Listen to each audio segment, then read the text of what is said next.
ఏపీలో కూటమి ప్రభుత్వం అధికారంలోకి వచ్చి దాదాపు ఏడాది కావస్తుంది.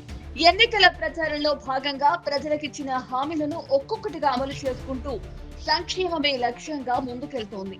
ఈ నేపథ్యంలోనే తల్లిదండ్రులందరూ ఎప్పుడెప్పుడా అని ఎదురు చూస్తున్న తల్లికి వందనం అమలుకు కూటమి కసరత్తు చేస్తోంది. తల్లులకు ఆర్థిక సహాయం అందించే తల్లికి వందనం పథకాన్ని జూన్లో ప్రారంభించేందుకు సిద్ధమైంది.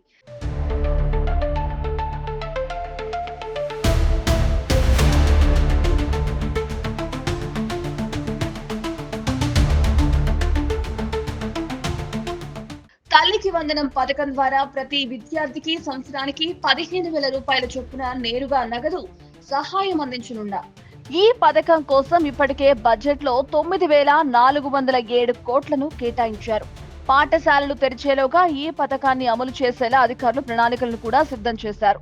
రాష్ట్రంలో సంక్షేమ పథకాల అమలుకు ఒక క్యాలెండర్ ను రూపొందించాలని సీఎం చంద్రబాబు అధికారులను ఆదేశించారు. మంత్రులంతా ప్రజల్లోకి వెళ్లి పథకాల గురించి వివరించాలని సీఎం సూచించారు.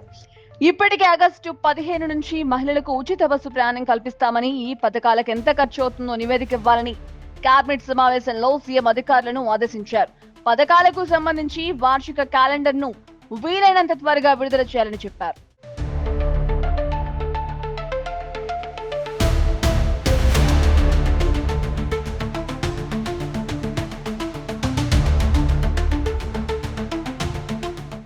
రాష్ట్ర ప్రభుత్వానికి ఆర్థికంగా ఇబ్బందులు ఉన్నప్పటికీ తల్లికి వందనం కింద ఒకే విడతలో డబ్బులు జమ అయ్యేలా చర్యలు తీసుకున్నారు.